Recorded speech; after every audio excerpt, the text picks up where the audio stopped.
வணக்கம்.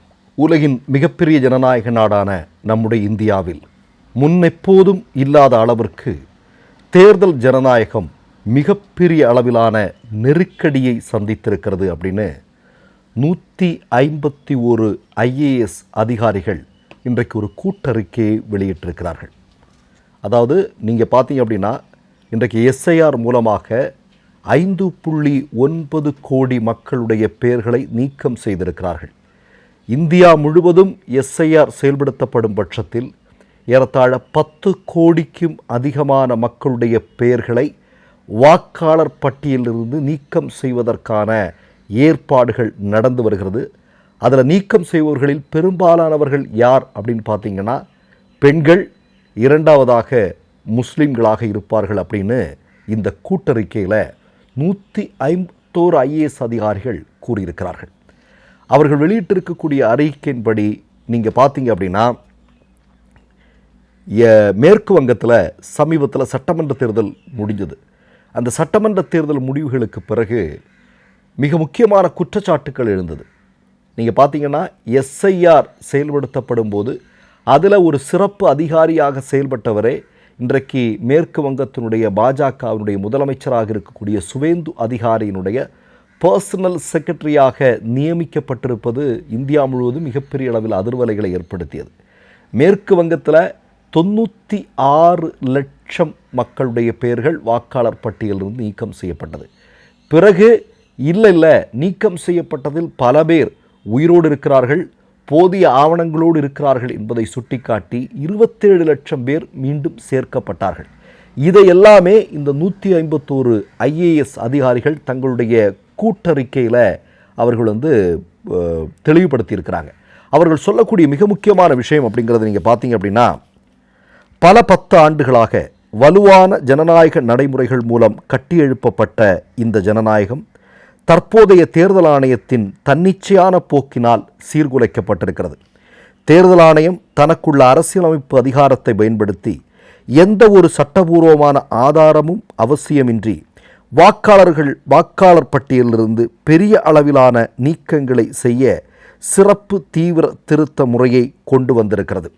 ஏற்கனவே வாக்காளர் பட்டியலில் இருந்தவர்களிடையே அவர்கள் எளிதில் பெற முடியாத ஆவணங்களை கேட்டு தேர்தல் ஆணையம் வற்புறுத்தியது. வாக்காளர் பட்டியல் தூய்மைப்படுத்துதல் என்கிற பெயரில் மேற்கொள்ளப்பட்ட இந்த நடவடிக்கை ஒரு கட்சியிடமிருந்து ஒரு குறிப்பிட்ட ஆதிக்க மற்றும் பெரும்பான்மைவாத சக்திக்கு அதிகாரத்தை மாற்றுவதற்காக தங்களுக்கு எதிராக வாக்களிக்கக்கூடியவர்களை பெருமளவில் நீக்குவதற்கான திட்டம் நடத்தப்பட்டிருக்கிறது அப்படிங்கிற ஒரு மிகப்பெரிய அதிர்ச்சிகரமான குண்டை தூக்கி போட்டிருக்கிறாங்க. அதாவது தங்களுக்கு விருப்பமான ஒரு கட்சியை, அந்த கட்சிக்கு ஆதரவாளர்களை சேர்த்துவிட்டு அவர்களை எதிர்க்கக்கூடியவர்களை பட்டியலிருந்து நீக்கி அவர்களையே தொடர்ச்சியாக அதிகாரத்தில் தக்க வைப்பதற்கான வேலையை இந்தியாவினுடைய தலைமை தேர்தல் ஆணையம் செய்து கொண்டு வருகிறது அப்படிங்கிறத IAS அதிகாரிகள் சொல்லி. IAS அதிகாரிகள் அப்படின்னா உங்களுக்கெல்லாம் தெரியும், இதில் இருக்கக்கூடிய நெளிவு சுழிவுகளை எல்லாம் துல்லியமாக தெரிந்தவர்கள் இல்லையா? இப்போ நீங்கள் ஒரு சட்டமன்ற தொகுதியில் MLA இருக்கலாம், ஒரு பாராளுமன்ற தொகுதியில் MP இல்லாமல் இருக்கலாம், ஏன் ஒரு மாநிலத்திற்கு முதலமைச்சரே இல்லாமல் இருக்கலாம். ஆனாலும் நிர்வாகம் தங்கு தடையின்றி செயல்படும். எப்படி? IAS அதிகாரிகள் தான் அதை செய்து கொண்டிருக்கிறார்கள். அப்போ IAS அதிகாரிகளுக்கு இந்த தேர்தல் முறைகேடுகள் குறித்து நுட்பமாக தெரிந்திருப்பதற்கான வாய்ப்புகள் உண்டு. அதனால தான் அவங்க சொல்கிறாங்க, இது ரொம்ப ரொம்ப ஆபத்தானது, இந்தியாவினுடைய தேர்தல் ஜனநாயகத்திற்கே பெரும் அச்சுறுத்தலாக இது இருக்கிறது அப்படிங்கிறத அவங்க சுட்டி காட்டியிருக்கிறார்கள். இப்போது இப்படிப்பட்ட ஒரு அறிக்கை வெளிவந்திருக்கிறது. இந்த நேரத்தில் சிதம்பரம் அவர்கள், காங்கிரஸினுடைய மூத்த தலைவர், அவர் இந்த SIR குறித்து ஒரு மிக முக்கியமான கட்டுரை எழுதியிருக்கிறார். அதில் நமக்கு ஒரு விமர்சனம் என்ன அப்படின்னா, அவர் பீகார் தேர்தலிலும் மேற்கு வங்க தேர்தலிலும் இந்த மாதிரி SIR மூலமாக ஒரு மிகப்பெரிய முறைகேடு நடந்திருக்கிறது, தகுதியானவர்களுக்கே வாக்களிக்க உரிமை இல்லாமல் தேர்தல் ஆணையம் பல்வேறு செயல்களை செய்திருக்கிறது, அதனால தான் பீகார்லையும் மேற்கு வங்கத்திலையும் பாஜக ஆட்சி பொறுப்பிற்கு வந்திருக்கிறது என்பதை சிதம்பரம் தன்னுடைய கட்டுரையில் குறிப்பிட்டிருக்கிறார். ஆனால் வசமாக அவர் என்ன பண்ணுறார் அப்படின்னா, கேரளாவை அதிலிருந்து எடுத்துட்டார். கேரளாவில் காங்கிரஸ் வெற்றி பெற்றிருக்கிறது. தமிழ்நாட்டை அவர் எடுக்க மாட்டேங்கிறார். தமிழ்நாட்டில் நமக்கு தெரியும் தாவேகா வெற்றி பெற்றிருக்கிறது. ஆனால் உண்மையில் நமக்கு எல்லோருக்கும் நல்லா தெரியும், தமிழ்நாட்டில் எஸ்ஐஆர் மூலமாக அதிகமான வாக்காளர்கள் நீக்கம் செய்யப்பட்ட தொகுதிகளில் ரொம்ப முக்கியமானது மு.க. ஸ்டாலின் அவர்களுடைய கொளத்தூர் தொகுதி. உண்டா இல்லையா? நம்ம அது அந்த லிஸ்ட்டு வந்தபோதே ஊடகங்கள் அதை சொல்லியிருந்தாங்க. அப்போது நான் என்ன கேட்குறேன் அப்படின்னா, சிதம்பரம் மாதிரியான ஒரு ஆள் இப்படிப்பட்ட ஒரு கட்டுரை எழுதும்போது அது இந்தியா முழுவதுமே இது நடந்துட்டுருக்கு அப்படிங்கிறது சொல்ல ஏன் மறுக்கிறார் அப்படிங்கிறதான் நமக்கு அவர் மேலே வைக்கக்கூடிய மிக முக்கியமான விமர்சனம். மேற்கு வங்கத்தில் நடந்திருக்கு, அதை ஒத்துக்கிறோம். பீகாரில் நடந்திருக்கு, அதுவும் ஒத்துக்க வேண்டியதான். ஆனால் தமிழ்நாடு, கேரளா மாதிரியான இந்த இடங்கள்லையும் இந்த மாதிரியான முறைகேடுகள் நடக்கலையா? இந்த 2 மாநிலங்கள்லையும் தேர்தல் ரொம்ப வெளிப்படைத்தன்மையோடும் நேர்மையாகவும் நடந்திருக்கு அப்படின்னு சிதம்பரம் சொல்ல வராரா அப்படிங்கிற கேள்வியை நம்ம கேட்கணும். ஏன்னா ராகுல் காந்தி கூட மேற்கு வங்க தேர்தலில் இந்த மாதிரி மோசடி நடந்திருக்கு அப்படிங்கிறத அவர் சொல்லும்போது ஏன் கேரளாவையும் தமிழ்நாடையும் அவர் குறிப்பிடாமல் இருந்தார் அப்படிங்கிற ஒரு மிகப்பெரிய விமர்சனம் எழுந்திருக்கு. அப்போ நான் என்ன சொல்கிறேன் அப்படின்னா, இந்த 151 ஐஏஎஸ் அதிகாரிகள் இன்றைக்கு கூட்டறிக்கையாக வெளியிட்டிருக்கக்கூடிய இந்த செய்தியில் குறிப்பிட்டிருக்கக்கூடிய விஷயத்தின்படி தொடர்ந்து பல்வேறு முறைகேடுகளை நடத்தித்தான் பாஜக ஆட்சி பொறுப்பிற்கு வந்து கொண்டிருக்கிறது. இதற்கு மோடிக்கும் அமித்ஷாவிற்கும் ஆர்எஸ்எஸ்க்கும் துணையாக தேர்தல் ஆணையம் செயல்பட்டு கொண்டிருக்கிறது என்பதை இந்த அதிகாரிகள் இன்றைக்கு வெட்ட வெளிச்சத்திற்கு கொண்டு வந்திருக்கிறார்கள். அப்படி என்றால் இதை சரி செய்வது எப்படி?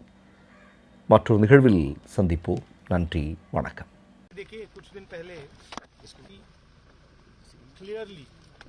वोट पकड़ लिया, मैं देख रहा कैसे पकड़ा वोट चोरी सर पीछे 8 में से गिर रहा है।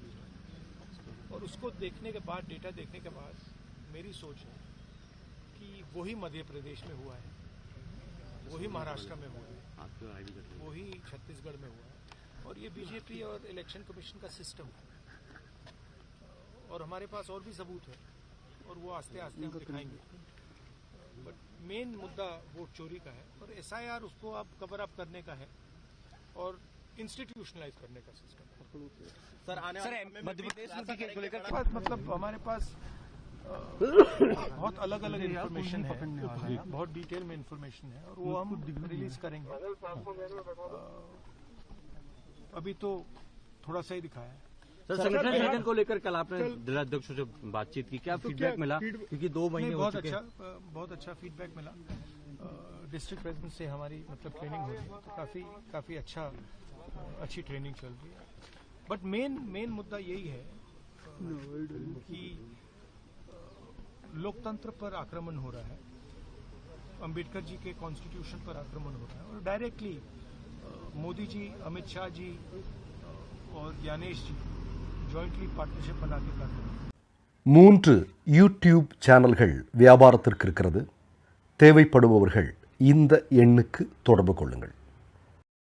மை நேம் இஸ் ரெட் சேனலை சப்ஸ்கிரைப் பண்ணிக்கோங்க. அதுக்கப்புறமா பக்கத்தில் இருக்கிற ஜாயின் பட்டனை கிளிக் பண்ணீங்கன்னா ஒரு நியூ பேஜ் ஒன்று ஓப்பன் ஆகும். அதுலயும் ஜாயின் பட்டனே கிளிக் பண்ணிக்கோங்க. அதுல பாத்தீங்கன்னா credit R debit card options இருக்கு. இதுல உங்களுக்கு விசா, மாஸ்டர் கார்டு, ரிப்பே அப்படின்னு 3 ஆப்ஷன்ஸ் கொடுத்துருக்காங்க. அதுல நீங்க எந்த கார்டு சூஸ் பண்றீங்களோ அந்த கார்டோட நம்பர் என்டர் பண்ணிக்கோங்க. அப்புறமா கார்டோட வேலிடிட்டி மந்த் அண்ட் இயரை டைப் பண்ணிக்கோங்க. அடுத்தபடியா உங்க கார்டோட பின்னால சிவிசி கோடுன்னு சொல்லிட்டு 3 நம்பர்ஸ் கொடுத்துருப்பாங்க. அந்த நம்பரை இதுல என்டர் பண்ணிக்கோங்க. அப்புறமா அட்ரஸ் அண்ட் இன்ஃபர்மேஷன் என்டர் பண்ணிட்டு பைங்கிற பட்டனை கிளிக் பண்ணிக்கோங்க. ஒருவேளை உங்க கார்டு நம்பர் இன்வாலிட்னு காமிச்சிச்சுன்னா உங்க கார்டுல இன்டர்நேஷனல் யூசேஜை எனேபிள் பண்ணுங்க.